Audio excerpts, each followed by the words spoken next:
Okay, so good day. Topic natin, division of fractions, part 3. Mixed fractions, pero shortcut. Okay, so again, pag sinabi natin shortcut, may mga bagay na hindi na natin sinusulat. Nasa isip na natin. Sa isip na natin nilalagay. Okay? And dito sa shortcut, alam ko familiar kayo sa um, cancellation method, and yung pagkuha ng lowest term. Ayan, mahalaga yan. So, tara, tingnan natin. So, 3 and 2/4 divided by 1/2. So, una mong tingnan mo yung fraction. Okay? Itong 2/4. Kung mapapansin ninyo, kung kaya natin i-lowest term or i-simplify natin. So, dito nagkataon na yung 2/4 ay pwede pa natin ma-lowest term. I-divide natin siya sa 2. So, 2 divided by 2 is 1. And 4 divided by 2 is 2. So, sulat ko lang dito para malinaw. 3 and 1/2. Divided by, kopyahin ko lang yun, 1 and 1/2. Okay. So, ayan. Nilowest term na natin ito. Kaya mag-alala, itong 3 and 2/4 at 3 and 1/2, iisa lang yan. Parehas lang sila ng value. So, punta tayo dito sa changing mixed fraction to improper fraction. So, ganun talaga eh. Ayan. 2 times 3, 6, plus 1, 7 over 2.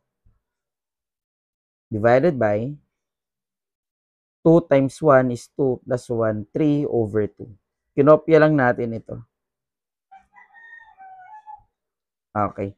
So, cross cancellation method tayo. So, tatandaan nyo kapag division, ang cancellation yan ay yung magkatapat. Kapag division take note, kapag division lang, parehas denominator ang ika-cancel at parehas numerator ang ika-cancel kapag division. So, 2 divided by 2 is 1, then ganun din dito sa kabila. Then, apply na natin yung cross multiplication. So, kuha ko ng blue na font. 7 times 1 is 7 over, gamit ako ng green, 1 times 3 is 3. Dahil improper fraction yan, gagawin natin mixed fraction. So, magiging sagot dyan ay 2 and 1/3. Pakita ko na lang din, kopyahin yung 3. Ito na yon. Then, divide natin yung 7 sa 3. So, 7 divided by 3 is 2. 6, remainder 1. Kahit skip counting, kayang-kaya na yun eh. Diba? So, ang sagot ay 2 and 1/3. Pagdating dito sa kabila, 5 divided by 3 and 1/4.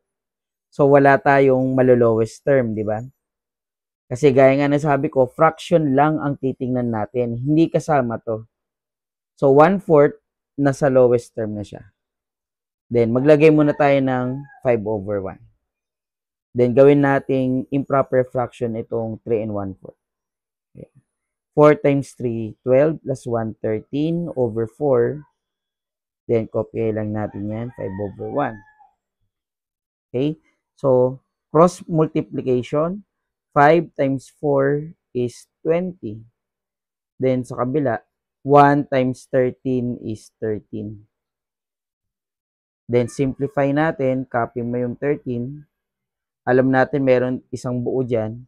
Then, 20 minus 13 is 7. So, ang sagot ay 1 and 7 over 13.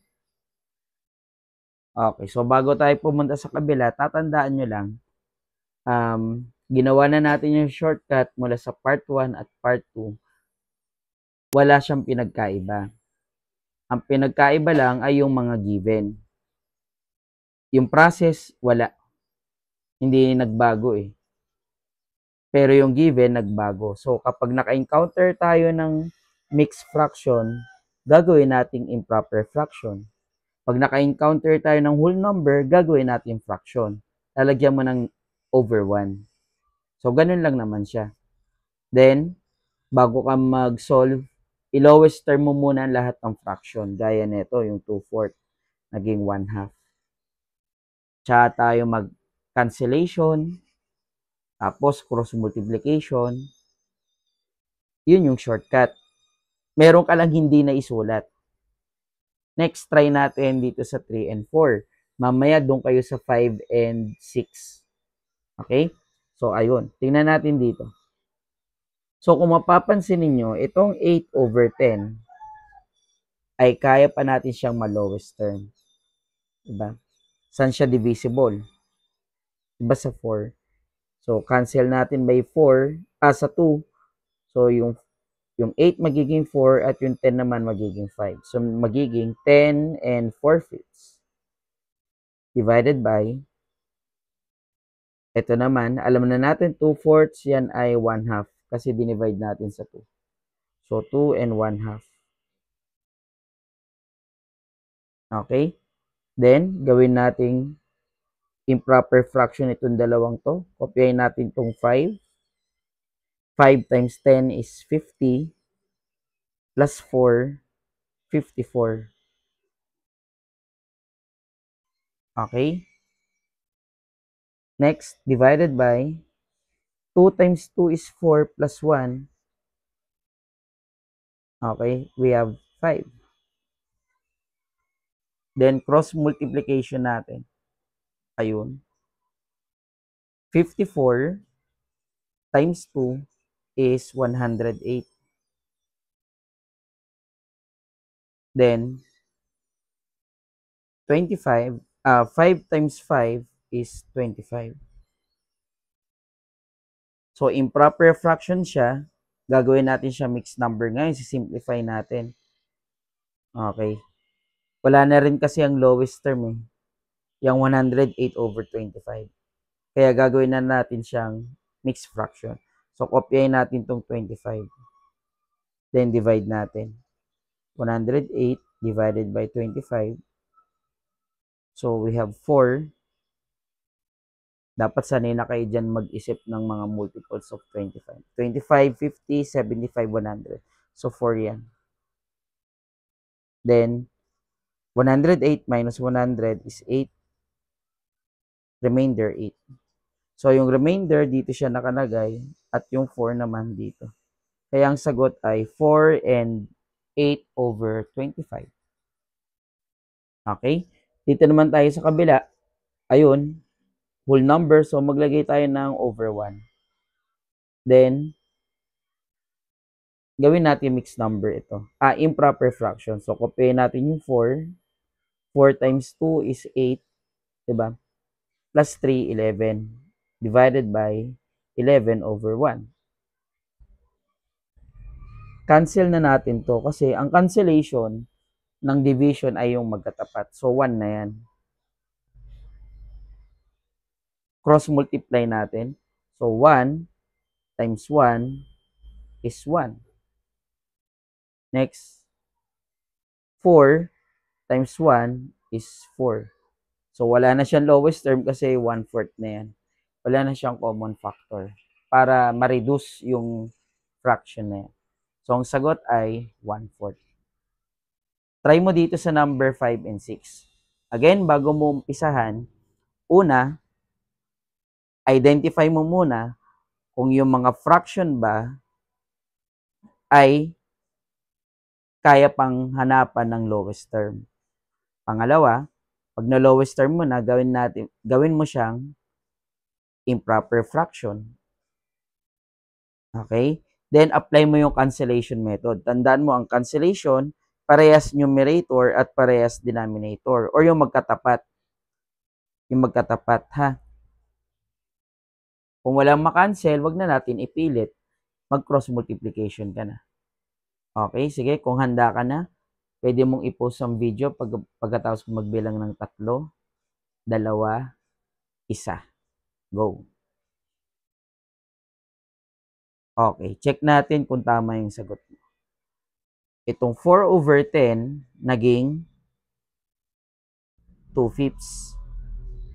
So, sulat ko lang dito 6 and 2/5 divided by, itong 4 tsaka 6, dinivide ulit natin sa 2, naging 2/3. So, 2 and 2/3. Then, gaya ng sabi ko kanina, gawin nating improper fraction yung dalawang yan. So, kopyahin natin yung 5. 5 times 6 is 30 plus 2, 32. Then, kopyahin natin yung 3. 3 times 2 is 6 plus 2 is 8. Okay. So, again, ang cancellation ay magkatapat. So, divisible siya sa 8. So, 8 divided by 8 is 1. Bilugan ninyo. And 32 divided by 8 is 4. Bilugan nyo rin. Then, multiply na natin. Cross multiplication. So, 4 times 3 is 12. Then, 5 times 1 is 5. So, improper fraction siya. Gawin natin mixed number. So, kopyahin mo yung 5. Ayun. Then, divide mo. 12 divided by 5. We have 2 times 5, 10. 12 minus 10 is 2. Remainder 2. Dahil pareha siya, hindi ka na malilito. So, ang sagot ay 2 and 2/5. Next, 10 and 7/14. So, ito siya. Divisible by 7 yan. So, magiging 10 and 1/2. Dinivide ko kasi sa 7. Dinivide ko sa 7. Divided by, itong 9/15, meron din siya. Divisible sa 3. So, divide natin sa 3. So, 9 divided by 3 is 3. And 15 divided by 3 is 5. So, naging 3/5.